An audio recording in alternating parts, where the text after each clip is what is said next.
Good morning, and thank you for staying with us. I got to thinking about that introduction, which would not be appropriate for tonight's live stream, but it was an introduction that I used for nearly 10 years when I was on the television program The Living Word out of Springfield, Missouri. And Ray Sullins, who's the preacher for the Kansas Expressway Church of Christ there, the congregation that oversees that work, if you're watching, pardon me for that introduction. But it is kind of interesting. We're living in a new time. We're living in a different age, and we're certainly living in the midst of a great calamity that is forcing us to think outside the box and do things that we're not usually accustomed to doing. So I hope that you're joining us tonight. I see some people logging in. I see people who are joining our study. It's a good reason why we're having this. It's interesting. In the past weeks, we've talked a lot about having worship assemblies on Sunday. And if we do have to close our doors due to the coronavirus, what will we do? Well, we'll meet. We'll have worship services online by way of the internet. But we never really gave a lot of thought to Wednesday. In fact, a lot of people hadn't asked me about it. I guess in the midst of the busyness of what I was doing, I had not given it a great deal of attention, thinking more about Sundays and what we're going to talk about and what we're going to address. And last night I was teaching two Financial Peace University classes in Lakeland, Florida. And it was late and I was on my way home, and I had a member of the church here in Sebring and another member of the church in Avon Park. They sent me a text and asked me, are we going to have an online live stream Bible study on Wednesday night? And I immediately responded to both of them. I said, not right now, maybe in the future. But I had an hour drive home to think about it. By the time I got home, I sent them both text messages and said, yes, we will. So I hope they, as well as others, and are joining us. I appreciate you joining us. We are streaming live on YouTube and on Facebook. So I want to encourage you that if you're watching one or the other and you're having some kind of problem with the connection, then we want to encourage you to perhaps change venues, go from YouTube to Facebook or Facebook to YouTube. We are streaming from the Sebring Parkway Church of Christ YouTube channel and from the Sebring Parkway Church of Christ Facebook page. So if that helps you to find us, we hope that will aid you and others in the future. I want us to jump into our study tonight. And for those of you who are accustomed to the Wednesday night Bible study here in Sebring, we're not going to be continuing the study of Revelation. We're going to save that until we can come back together. We're right in the middle of that study. And I realize that in a situation like this, we may have a lot of people from all over joining us for the very first time. On Sunday's live stream, we had over 300 people who joined us from locally and from abroad. And so I realize that we may have a lot of people who will be joining us tonight for the first time, and I don't want to thrust them into the midst of a study of Revelation if they haven't had the background and the study that we've had to bring them up to the middle of the book where we are right now. So I'm going to go back to something a little more basic, a little more fundamental. We're going to talk about some things that I think are important for us to know, important for us to understand, and important for us to execute in our Christian lives. And that is being able to teach others. Some of you know that for years I've taught a class called Fishers of Men. It is a personal evangelism program. And the idea behind it is helping people to have Bible studies and carry out Bible studies. One of the subjective statistics that we use is 50% of the problem that people have is knowing how to get a Bible study. And then the other 50% of the problem is knowing how to deliver that Bible study in an effective manner. And so I go back to some of the basics of Bible study, some of the basics of sharing the gospel with others. It's a wonderful thing when somebody comes knocking on your door and asks you, will you study the Bible with me? Or asks you, would you baptize me? Those are wonderful times. But what about those people in the world who are just as lost and don't realize they're lost? Who just as much need God, but who do not know God, do not believe in God, and some of them don't care to believe in God. What do we do? I was sitting at a restaurant recently with somebody that I know, and the question was raised to me as we were sitting there talking about science fiction, and as we were talking about things like Star Wars and Stargate and Star Trek. The question was raised to me with his knowledge that I was a preacher. he asked me, he said, how does that work exactly? How does science and the Bible reconcile? You see, he knew I liked science fiction, and I'm a big fan of science as well. But he also knew I was a preacher. And to his understanding, those two things were polar opposites. But what I tried to help him to understand is they're actually very much in harmony with one another. In fact, if you consider who it was that created all things, then we realize that he who created all things created science itself and the good laws of science. And just like there are people in the religious world who take something the wrong way and run with it, or they abuse the text or the scriptures, there are people in science who do the same thing. They take bad science and they run the wrong way and they abuse scientific principles. And so I got to thinking today, I go back to what Isaiah recorded in Isaiah chapter 1 and verse 18, the word of the Lord that said, "Come now, let us reason together." I'm a big fan of that word reason. It's the root word of reasonable. And I think that we need to be very reasonable in these times. Right now, we're in the midst of a pandemic. Right now, we are in the midst of the coronavirus scare. It's spreading around the globe. It's spreading across our country. It's spreading right here to where I live in Sebring, Florida. And there are a lot of people who are very concerned about that. You should be concerned about it. It's a very serious matter. But some people are unreasonable about the coronavirus scare. And just as much as you think I'm going in one direction, I'm actually going to go in both directions here. Because there are some people who do not take it seriously at all, and that is unreasonable when it comes to an illness that could take your life. On the other hand, there are some people who have taken it to a different extreme, and they also have been unreasonable in how they've reacted about this as well. And so we need to be reasonable about Scripture. We have to accept the idea that not everybody knows what we know, not everybody understands what we understand, and just like we would want them to respect our positions and our opinions, we want to respect their positions and their opinions. And in fact, what we want to be able to do is effectively bring them to an understanding of God's Word. And so one of the things that we can do is we can first and foremost start on common ground.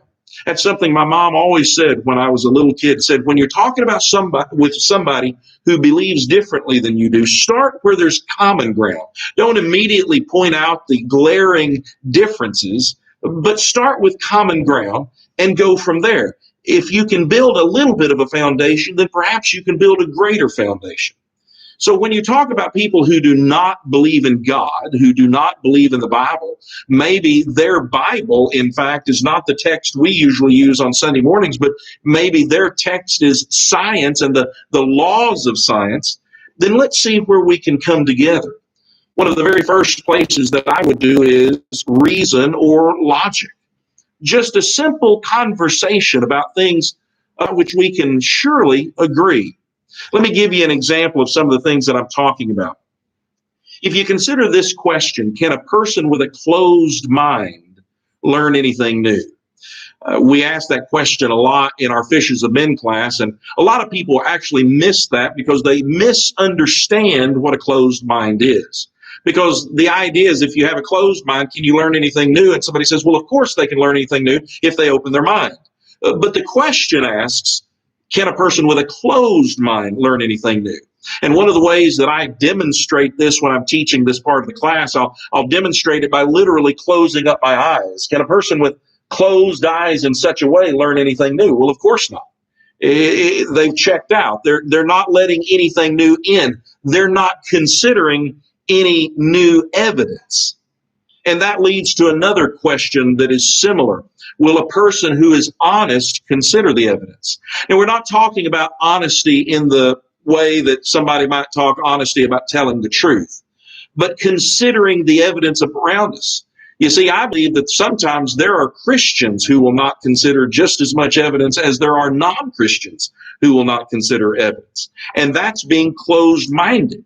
I heard someone say recently about atheism, about people who do not believe in God, about people who do not want to read the Bible, nor do they want to follow the Bible. And the person said, well, that's just silly. Well, do you realize that those people who do not believe in God and who do not read the Bible, do you realize that those people look at us who read our Bibles and pray to a God that they can't see? Do you realize that they think we're silly? So rather than calling names, rather than puffing up our chests and believing that we're better than somebody else in the same way that they might feel about us, let's see if we can come together and just explore some truths. Because if we're going to truly find evidence and factual evidence and truthful evidence, then one of the things that we want to do is we want to be open-minded. We want to consider things that may support our opinion, some things that may go against our opinion. Let me give you an example of what I'm talking about, okay? If we go into the scientific realm, if you go into how scientists learn things and how they believe things and things. We go back to something that we used to understand back in grade school, maybe middle school, maybe even learned about it in high school, but you have probably heard of something called the scientific method.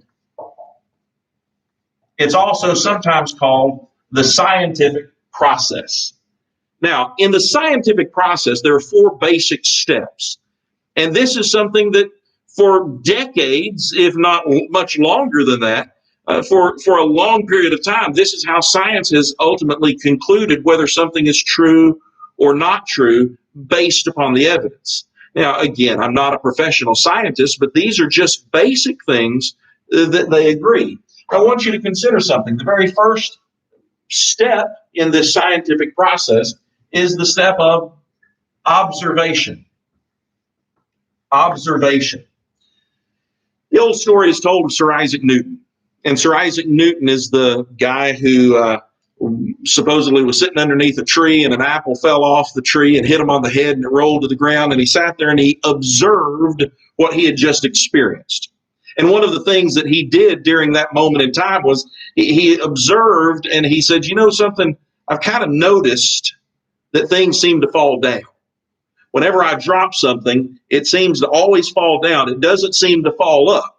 In fact, maybe I've been reaching up on a shelf before and I knocked something loose and it fell down and hit me or almost hit me. Or maybe I was carrying a bag full of things and something fell out of the bag and it fell down. And I just seemed to notice that. And so based upon his observation, he formed a hypothesis. Now, if you remember from school, and if you had some of the teachers I had a classic 2-word definition to a hypothesis, and that is an educated guess. Now, I want you to consider something as we go through this. It's not just a guess. It's an educated guess. Sir Isaac Newton is reported to have taken into consideration not just what had happened in the moment that apple fell out of the tree, but he considered various moments throughout his life where things had fallen down and never fallen up. And so based upon his knowledge, based upon that observation, and based upon his education, he formulated a guess. Now, a lot of people form guesses. A lot of people form educated guesses. But the question is, does it hold water? A lot of people have certainly thought something did, only to find out later that it didn't. And so how do you determine whether something holds water? When a scientist forms a hypothesis, how can they determine whether they're on the right track toward proving something based upon the evidence to be true? Well, the next thing that they do is they put that hypothesis to the test. And before we get to step 3, we have to experiment. So what I'm going to do here is I'm going to throw right up in here this idea that we have to test our hypothesis through experimentation. And here's what's interesting. What I have to do is I have to take things around the house, inside the house, outside the house, and I need to start dropping them. And I need to start seeing if they fall. Okay, don't drop anything that's priceless, but drop other things. Drop that. I've got a mouse right here. I can drop the mouse, whatever it is. But I'm going to start dropping things, and I'm going to see if everything seems to fall down. Now, this is where it's important. If, and only if, Okay. If anybody in Jackson, Tennessee wants to tell my math teacher, Ms. Rogers, that I'm teaching if and only if in a Bible class, then I remember that, because back when I took geometry, I learned about those if and only if statements. It's the idea that if something happens and only if something happens, then we can determine a result. So if and only if 100% of the time everything that I drop falls down, then and only then can I move to step 3. But if I ever drop something and it falls up, well, now I've got to go back. I need to reobserve because I've missed something. I need to rehypothesize because I need to reshape my educated guess. And then I need to test it again. But if and only if 100% of the time everything I drop falls down, then and only then can I move to the third step. And that is what we call a theory. Now, that word gets used an awful lot, and an awful lot of the time it's used incorrectly.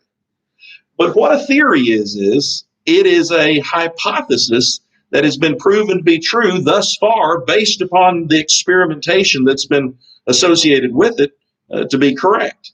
So when you formulate a theory, what do you do next? Well, guess what? You experiment once again.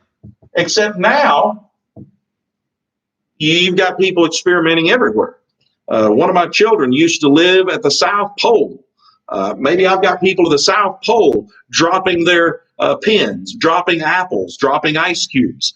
Maybe I've got somebody in Australia dropping koalas. Just kidding. Maybe I've got somebody in Europe or Asia dropping things. Here in North America, South America, or all around the world. I've got all kinds of people dropping things. And here's what's interesting. If and only if 100% of the time in all of those places, if everything is found to be true, if everything dropped falls down, then and only then can I move on to the next statement. But if somebody drops something, it falls up. I've got that guy out in Little Rabbit, Australia, who drops something and it flies up into the sky. Well, then I've got to go back and I've got to recalculate this. I've got to refigure this because I've missed something. But if, and only if, everything falls down, then and only then can I move to the final step where we have something that is called a law. Are you familiar with the law of gravity? That was the ultimate conclusion of Sir Isaac Newton and others who put his ideas to the test so that they could determine that. And science has laws, just like Christians have laws, because those laws are based for us in God's Word. Science has laws too. They have laws of thermodynamics, laws of biogenesis, not just simple things that maybe we've heard of, like the law of gravity.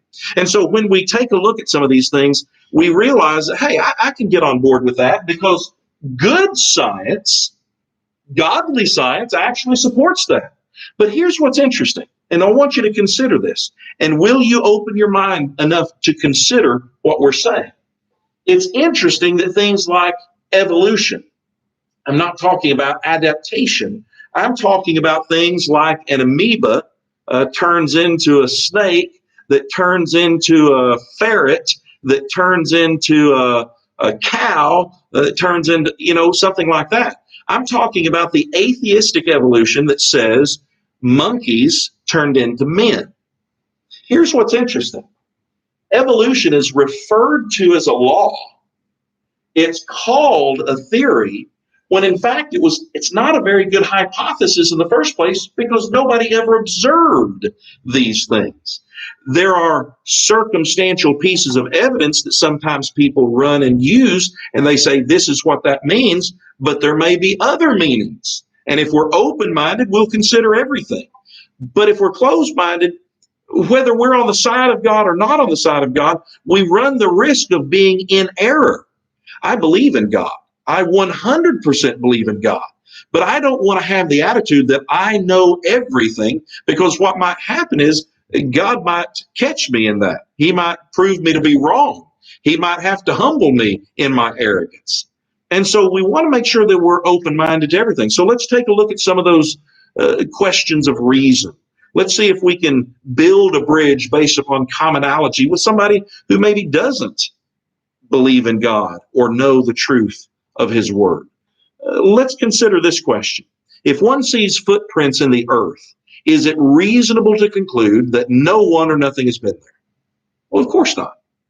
If you see footprints, then you're probably going to assume, you might even conclude that someone has been there. Otherwise, how would those footprints occur? And we're not just talking about one thing that kind of looks like a footprint. We're looking at a whole track of footprints.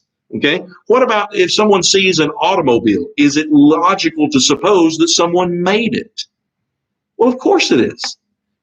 You can't just take a bunch of chemicals, a bunch of metals, throw it all in a pot, blow it up, and all of a sudden, when the smoke clears, you have this automobile, which has a set of keys in it, and the keys actually turn, and it turns it on. Oh, and by the way, it accidentally blew into existence with a tank of gas in the back.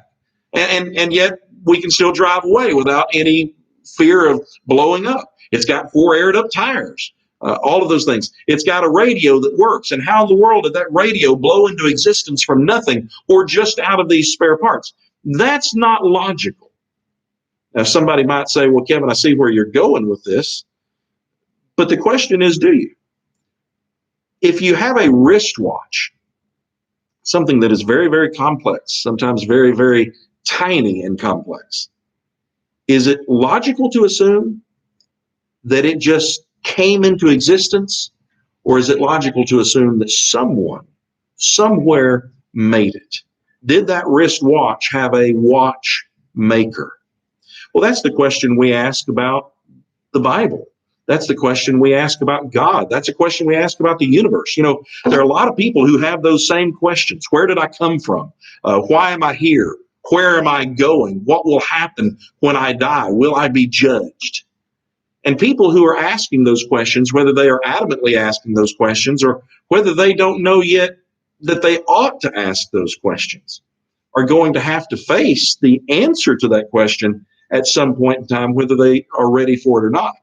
Our job is to make sure we are ready and to do all that we can to make sure others are ready. So I consider a passage from Hebrews chapter 3 and verse 4. And if you have your Bibles and you want to take a look at that, Hebrews chapter 3 and verse 4. This is a passage of scripture that reads the following. For every house is built by someone, but the builder of all things is God. Now, is it true that if you go out and see a house, that you realize that someone somewhere built it? The house may be new, the house may be old, the house may be big, the house may be small, but it's clear that someone took cut pieces of wood, nailed them together in some kind of framework, and built it up into this finished product. If in fact it's there and we realize logically that that house did not build itself, but that somebody else built it, then we have to ask the question, why? Why can we reasonably conclude that the house did not build itself? And that's because it's reasonable to conclude, based upon the pattern of the house, that there is order to it. For instance, I learned something in building a house years ago, that a lot of houses are built with 16-inch centers, and that has to do with the 2x4s or whatever structure of wood you're using, 2x6s or things like that, and how far apart they're spaced. So in other words, you don't build a wall that just has willy-nilly random pieces of wood holding up the roof or something like that, but you actually have order to it. When you pour cement, then you have to have a certain mixture for it to be successful. When you put the roof on and literally you're laying the shingles on the house, you want to make sure that those shingles are put together in a certain pattern and in a certain order so that water can't work its way under, because we all know that if water is given the chance, it'll work its way into the house. And so what we want to make sure that we're doing is we want to make sure that we are recognizing the order of the things around us. Is there order in the universe? Or is it just chaos? I realize that if you take a telescope and you look into outer space, maybe there might not seem like a lot of order to that. Now, if you talk to astronomers and astrophysicists, They'll say there's amazing order to these things. This is why we're able to predict the movement of the planets. We're able to predict the movement of things like the sun and the moon and various stars and even our galaxy. They say there's a lot of order. A lot of things up there make sense. It's not just chaotic. It's not just zigging and zagging in any different direction. There are things like gravity. There are things like a weight and movement and mass. And there are things that actually produce it in an orderly fashion. But go do me a favor and move away from the stars for just a second and look at our world. Is there design to our world? Is there order to our world? Do we have just the right amount of oxygen that we need to live on this planet? Do we have just enough sunshine to stay warm and not get too hot and burn up? Or on the opposite end, do we have just enough sunshine to not allow us to freeze to death, or at least be able to move to places where we can be warm? When we look at how close we are to the sun, our planet Earth, we find out that we're just perfectly positioned from the sun. But interestingly enough, the moon is just perfectly positioned in relationship to the Earth. It's just right where it needs to be so that it doesn't cause too many earthquakes or too many tidal waves. It's just perfect. And we come even a little bit closer, not only to just nature around us, which Romans chapter 1 and verse 20 tells us that there's just abounding evidence in nature around us to how things came into being. But look at our bodies. Look at our muscular system. Look at our digestive system. Look at our neurological system, our brain and our spinal cord, and how all of that works. The thoughts that I have in my mind right now as I look at an image of myself, my mind is controlling what I'm able to see.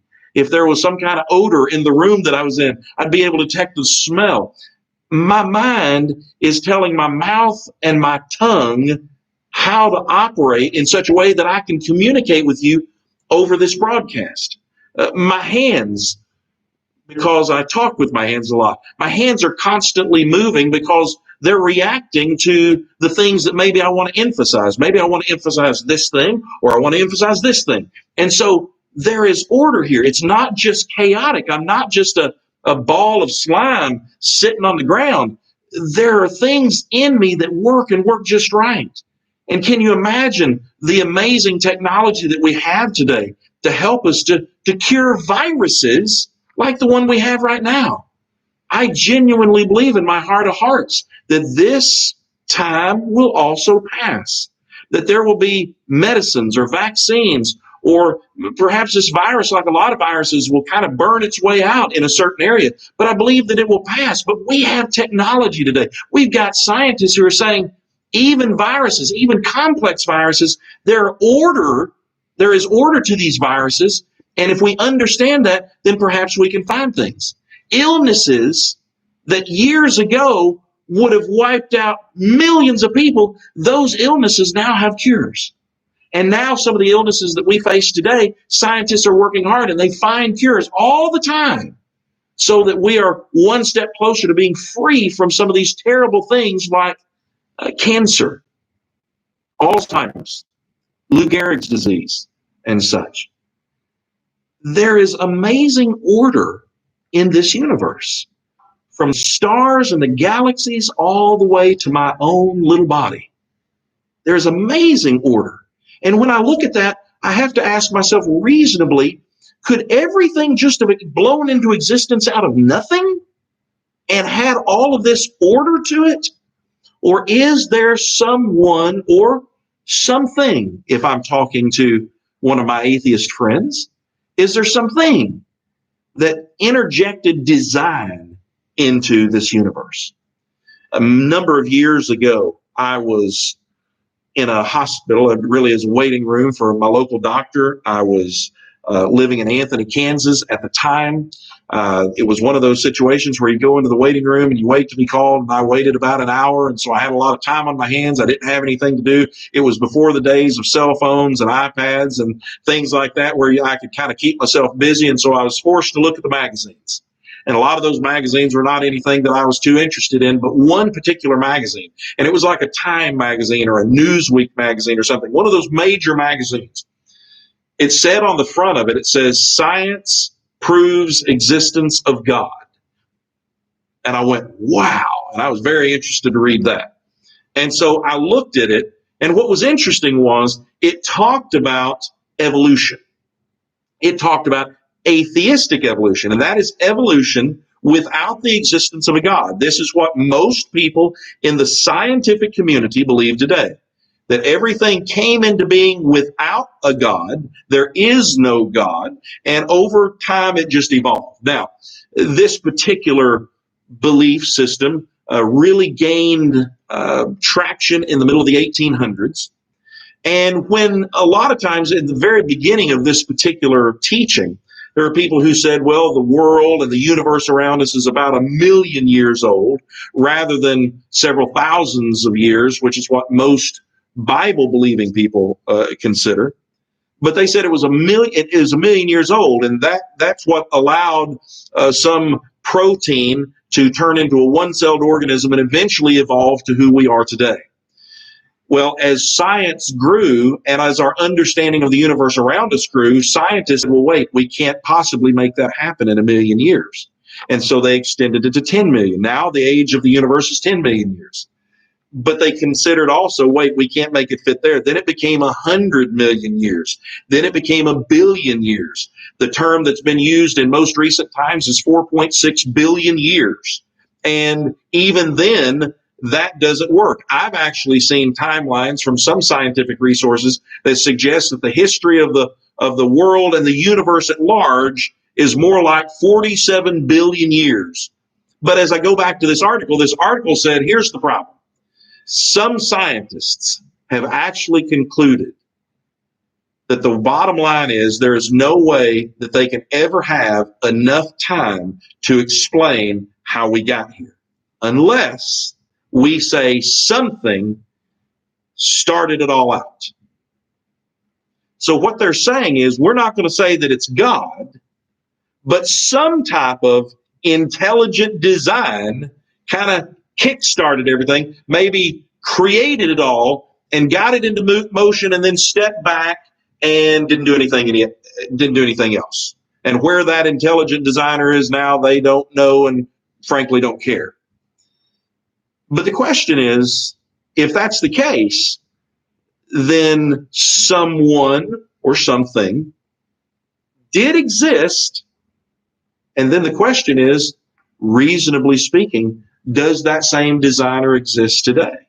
As things today continue to be created from the standpoint of life, and I'm not talking about new life, I'm talking about a number of years ago, my mother and father gave rise to me. And some years later, my wife and I gave rise to our children. And so how does that life come into being? Because science still cannot create life. In fact, there is a scientific law that says that anything that is without life, the law of biogenesis, anything that is dead cannot come to life. They've never observed it. Therefore, they can't hypothesize or theorize about it. The law says, the scientific law says, only life gives rise to life. So the question is, if life is still going on today, what is the originator of that life? And from my standpoint, who's the originator of that life today? I want you to consider, if there was ever a time when nothing existed, could something exist today? The answer is no. So question, what is it that did exist that gave rise to who we are today? And my belief is an eternal, all-powerful, ever-present, all-knowing God. I want you to turn in your Bibles, if you will, to Romans chapter 1. Romans chapter 1. I want us to consider this line of logic in one more area, and then we're going to jump into some evidences. In Romans chapter 1, beginning in verse 18 and reading down through verse 23, the Apostle Paul wrote to the church at Rome, and he said, "For the wrath of God is revealed from heaven against all ungodliness and unrighteousness of men who suppress the truth in unrighteousness. Because that which is known about God is evident within them. For God made it evident to them. And I want to stop right there for just a second. I want you to consider something. It is a truth that there are all kinds of peoples with all kinds of backgrounds all over the world. And it's interesting. You've got people who for centuries have lived in Africa. You've got people who for centuries have lived in Europe or Asia. You've got people who for centuries have lived in Australia or North America or South America. And of course, you don't have a whole lot of people living down at the South Pole, but you do have people living on islands out in the Atlantic, out in the Pacific. And some of these islands are so out there, so remote, that they hardly ever have visitors. Some of those places even to this day. And so we think about those. And here's what's interesting. All of these people who are completely disconnected one from another, and some of them have been for such an enormous amount of time, they all seem to have something in common. All of these peoples and all of these places throughout history have all looked to something bigger than themselves, something greater than themselves, something more powerful than themselves. They build idols to these things. They create images to these things, whatever it is that they believe it is. Maybe they believe it's some big giant snake somewhere. Maybe they believe it's some big elephant somewhere. You know, the Mesopotamians and the Babylonians talked about big giant turtles. And so when you look at those kinds of things, you realize, why is it that they have this in common? Out of everything that they could have in common, why do they have this in common? Why do they have a belief that there is something bigger than them? I think it's interesting. Verse 19, because that which is known about God is evident within them, for God made it evident to them. I'm not saying that we are born with an instinctive knowledge of all things God, but I do think that there is something that is built within us that realizes that we are not the end-all be-all of all things. We're not the center of the universe. Something else is. Someone else is. Verse 20 reads, for since the creation of the world, his invisible attributes, his eternal power and divine nature have been clearly seen, being understood through what has been made, so that they are without excuse. For even though they knew God, they did not honor him as God or give thanks, but they became futile in their speculations, and their foolish heart was darkened. Professing to be wise, they became fools and exchanged the glory of the incorruptible God for an image in the form of corruptible man and of birds and four-footed animals and crawling creatures. I want you to consider that for just a minute. There is evidence here in the Bible, for those who believe the Bible, that there is evidence in the world around us that suggests that we are not alone, suggests that there is a creator. Now, let's consider the logic for just a moment and conclude that part of our study, and then move into some of the scientific evidence that the Bible teaches. And let's see if those things reconcile with the reason that we want to be able to have. I want you to consider something for just a moment. Consider how we are designed. Consider how a duck is designed. A duck gives rise to another duck, gives rise to another duck. So how are ducks designed? Are ducks designed to swim in water? Yes. Are all birds designed to swim in water? No. Ostrich is not designed to swim in water. A chicken is not designed to swim in water. Now, I didn't say that a chicken couldn't. If you throw a chicken out in the middle of the water, then it's probably going to make its way back. But it's something that's different between a chicken and a duck. A duck has webbed feet. A chicken doesn't. And so clearly that duck was created in such a way as to exist in water, as a chicken, on the other hand, does not. And you'll find that a duck wants to go into the water and a chicken doesn't. Okay? Consider something else. Is a fish designed to live in water? Well, absolutely. Think about it. It has gills. It can breathe underwater. But am I designed to live under the water or in the water? No. That doesn't mean I can't swim. I love swimming. I love being in the water. I was a lifeguard. I'm a scuba diver. I love that kind of stuff. But guess what? If I get out too far from shore, I could find myself trouble swimming.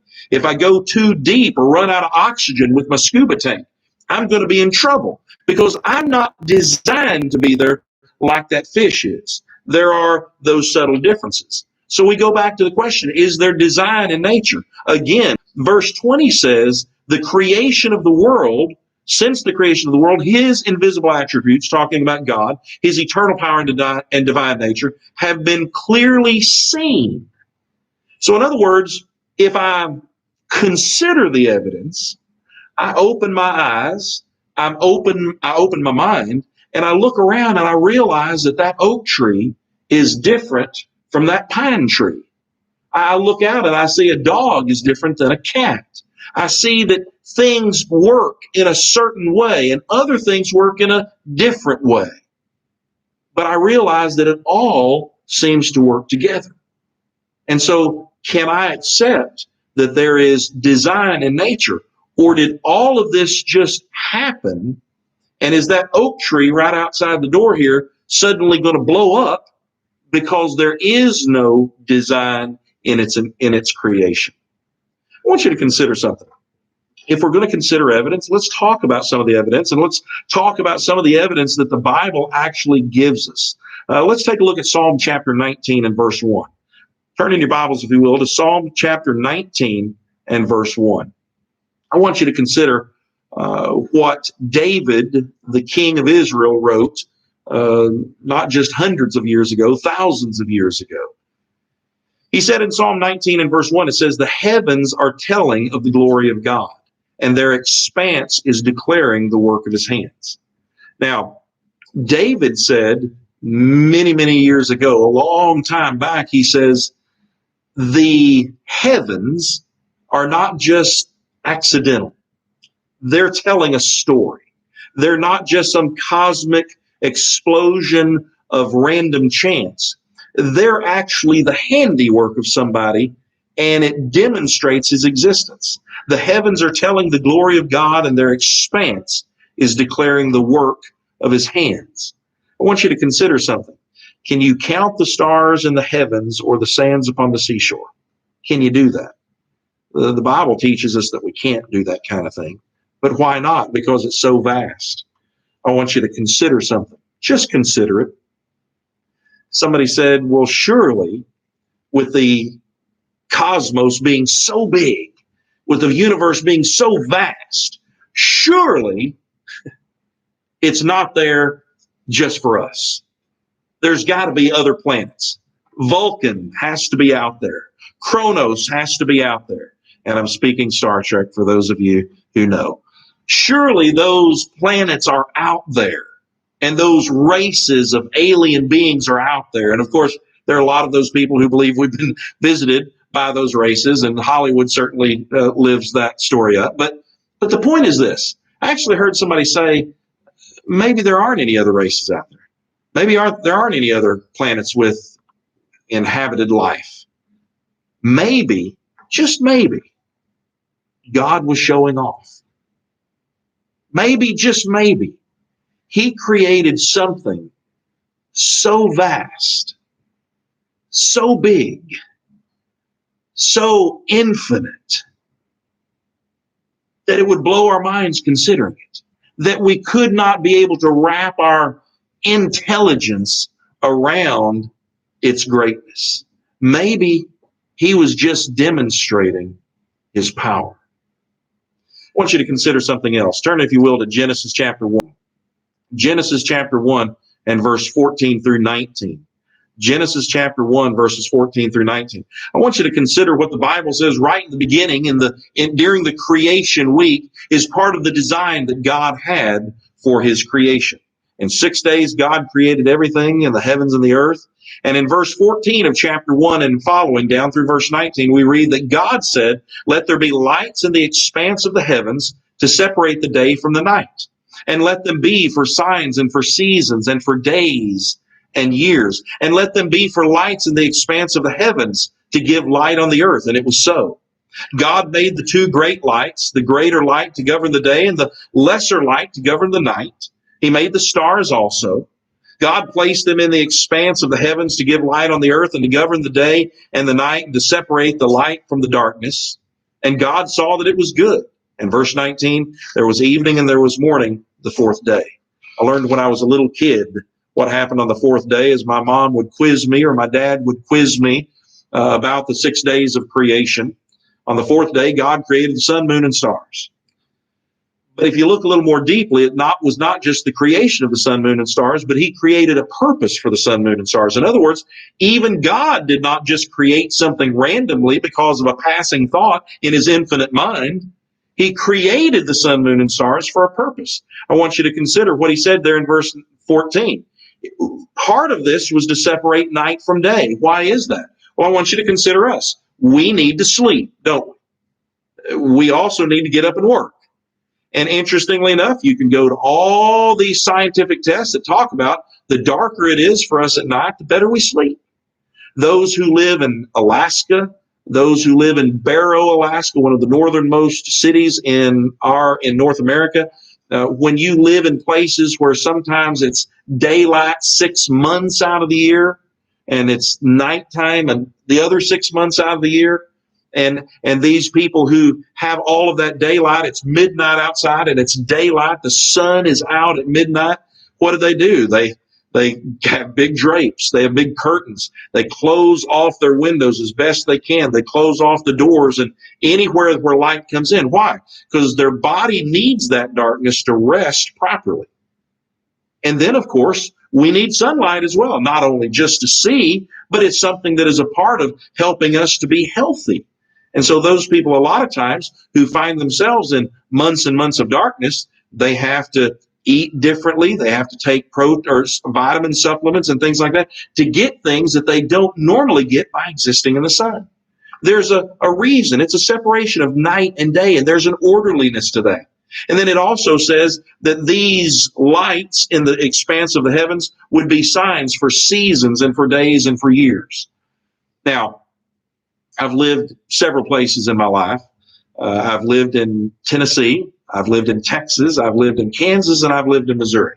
And one of the things that was always very consistent about those four places was they had these four things called seasons: spring, summer, fall, and winter. Now I live in Central Florida, where to me, it's summer year round. This is March 25th, 2020. Some of you are up north and you're hunkered down in the cold and you're wearing 14 layers of clothes and you're in front of your fireplace and you're hoping your heater doesn't kick out. And for the 8th year straight, I'm wearing short sleeves. Florida's a little different, but even here we have seasons. And interestingly enough, our seasons aren't exactly like everybody's else. From the standpoint, for instance, where I grew up, it would rain in other times of the year rather than the summertime. Summer was always dry and hot. Whereas where I live now, the summer is our rainy season. May, June, July, August, those are the areas, especially June and July, those are the areas or the times of the year when we get a lot of our rain. And so when we look at this, we realize here is more of that order. Here is more of that design, because even where I live, there are times of the year when it's the hottest, and that's summertime. There are times of the year when it's coolest, and that's the wintertime. That's why so many people from the north want to come down here during January, February, and March. They literally own second homes down here or rent properties down here for months at a time because they want to get away from the extreme cold of the north, but they realize that our coldest time of the year is extremely comfortable and not as hot as our hottest time of the year. We have those seasons. We have days. We have years. And realize that, yes, the revolution of the earth around the sun, something that takes 365 and 1/4 days to accomplish. And every 4 years, if you count up an extra quarter day over 4 years, that's where we come up with leap year on February 29th, something we just got through having. There's order to that. I want you to consider something, that our planet doesn't get closer to the sun and then burn us up, and it doesn't slingshot off in outer space where we freeze to death. We go around, we exist with the sun by day, the moon by night, the stars to help us out. There's more of that orderliness to the way our universe works. And they govern us. And of course, there was evening and morning the fourth day. Take a look at Acts chapter 14 and verse 15. Acts chapter 14 and verse 15. I want you to consider something that we read, the question that is asked, men, why are you doing these things? We also are men of the same nature as you and preach the gospel to you, that you should turn from these vain things to a living God who made the heaven and the earth and the sea and all that is in them. This is a story of Paul and Barnabas. And this is a situation to where there are people who are mistaking these men for gods. In verse 12, they began calling Barnabas Zeus and Paul Hermes.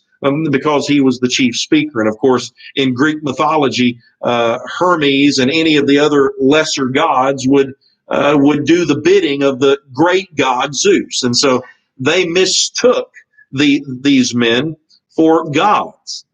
Paul simply responds and says, why are you doing these things? We're not gods. We're not deity. We're just like you are. It's just that we have information that maybe you don't have. And that's why we're here. We're trying to share that information with you. We are trying to reason together with you. We're trying to share with you evidence that maybe you don't know about. Maybe you've not yet considered. That in fact, there's not many gods out there, but there's actually one true God. One true God that created all things. Is it reasonable to assume that the order of the universe just happened by chance? I want you to turn in your Bibles, if you will, to the book of Job. Job chapter 38, verse 16. Job chapter 38 and verse 16. I want you to consider something that is mentioned here. At a time when the earth was very young, at a time when science was very young, at a time when knowledge was very young. I want you to consider something that Job writes. It's a question that is actually asked of him by God. Have you entered into the springs of the sea or walked in the recesses of the deep? The springs of the sea or the recesses of the deep. Now, let me use this last illustration before we conclude our time together, because it's kind of a fun illustration, but unfortunately, it's going to require you to come to a great realization, and a realization that you'll find very quickly, and that is that I did not go to school to be an artist. In fact, I'm reasonably confident that in kindergarten I got a C in coloring. But over the years, when I put this on the board, one of the things that's kind of neat is that most people kind of understood what it was. Most people say that's the United States of America. Now, I don't know how you're viewing that, but again, I did not go to college to be an artist. I do not have an artistic bone in my body. But if I were to ask you, where was the Atlantic Ocean, you'd say over here. Okay, if I were to say, where is the Pacific Ocean, you'd say over here. And if I said, what body of water is this right here, south of us? South of Texas, south of Alabama, Mississippi, and south and west of Florida, most people would say that's the Gulf of Mexico.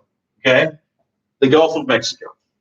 Now, with this in mind, there is something that flows right down through almost the center of North America and almost the center of the United States, and you would properly guess that that's the Mississippi River. Now, here's what's interesting, okay?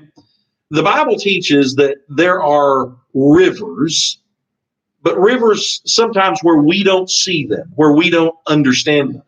And those rivers sometimes are like this river, and they do things like this river does. For example, this freshwater river that flows into a saltwater ocean or a saltwater gulf, this river that starts off tiny and builds as other rivers contribute water to it, this river that flows south with millions and billions and trillions of gallons of water, it comes down and it hits the Gulf of Mexico and doesn't instantly change into salt water. In fact, it pushes a lot of that salt water out. Now, we realize that happens, but what the Bible is saying is that there are rivers out in the ocean. Rivers that just like this goes down or south to us and enters into the Gulf. There are rivers from the ocean that come up and from the deep. Read that again with me, okay? Verse 16, have you entered into the springs of the sea? Just like we see springs out in the woods when you're walking around, a little spring bubbling up, there are springs in the sea. There are even recesses in the sea. In fact, there are such deep caverns in the sea. The sea is so deep in some places, like the Marianas Trench, that you can take things like Mount Everest, turn it upside down and drop it in there and it'd be underwater. They're extreme miles deep. And yet, how did Job know this? We don't have any evidence that Job was even a fisherman, much less a sailor. How would Job know about things that we have really only discovered in the last few hundred years? Well, I think that that's because someone guided him in that knowledge. I want you to consider something else that's mentioned, okay? Job records that there are springs or fresh water in the midst of those seas. Once again, this fresh water ultimately mixes in with the salt water. But for a while there, as it hits the Gulf of Mexico, it's still fresh water in this area because that fresh water flows down with such intensity and with such force, it pushes the salt water out of the way. Well, I want you to consider this for just a second. If I've got salt water up here and I've got a spring, a river with the magnitude of the Mississippi, and I turn that upside down and it's coming up here, what happens? Well, it pushes that salt water aside. And there are literally, please forgive the drawing, but there are literally times in history where boats have been found with all hands on board dead because they'd run out of water. They'd run out of fresh water to drink. They had dehydrated and they had died. Now, somebody says, well, why didn't they reach overboard and drink? Well, first of all, you know that if you drink salt water, you drink a lot of salt water, it can kill you. So they knew that. You can't just be out in the middle of the ocean and drink the water. And yet, here's what's interesting. Some of them were found floating in places right above one of these freshwater springs. And if they had just known that, then they could have reached over the edge, drank, and lived. How did Job know about this kind of stuff? How did he know about some of these scientific evidences that we only recently, in relationship to time, have discovered? Well, I believe, again, that this is a part of God's divine will. I believe it is a part of his knowledge that he has revealed to us. But what I want to be able to do is, if I'm going to be a successful teacher, I cannot just show up to a church service on Sunday morning and preach the gospel to those people who agree with me. One of the things that I want to do is I want to make sure that I can share that gospel with people who don't agree with me, more specifically and more importantly, who don't agree with God.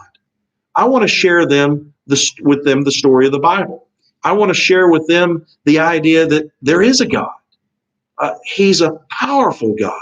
He's an amazing God. I want to share with them the idea that there is a God who is out there who created me, and I was created with a purpose. I was created with a design. I was created to do something, not just wander through life aimlessly, and then when I die, I'm like Rover, I'm dead all over. God exists, and he created me to exist. And just like good science harmonizes with good Bible, I want to harmonize with my God. I want to understand why he made me, for what purpose he made me. And I want to make sure that I live my life in a way that's pleasing to him, because I believe there is something on the other side of death. I believe that there is a home called heaven waiting for me. And I want other people to share that experience as well. Not just the ones who are willing to find themselves coming to a worship service, but maybe somebody who sees my example or hears my words and is intrigued by this notion that we were created by God. Well, we'll bring our Bible study this week for a close there. Next week, we're going to take a look at some more of these evidences. And one of the great evidences that we're going to take a look at right off the bat next week is the evidence given to us through the story of a man by the name of Noah, a man who built a big boat called an ark. And we'll take a look at that next week. Once again, I appreciate you being with us. I appreciate you joining us for this Bible study. In the future, want to encourage you, there is a place on this while we're live streaming where you can ask questions. I can't say that I'll be able to address it while we're going through this study, but I'd love to hear your questions, hear your comments, so that we can perhaps incorporate them into future lessons. For tonight, once again, I thank you for joining us. I hope some of the things that we've talked about have been helpful to you, uplifting to you, edifying to you. I thank you all for joining us. Be well, and may God bless you all.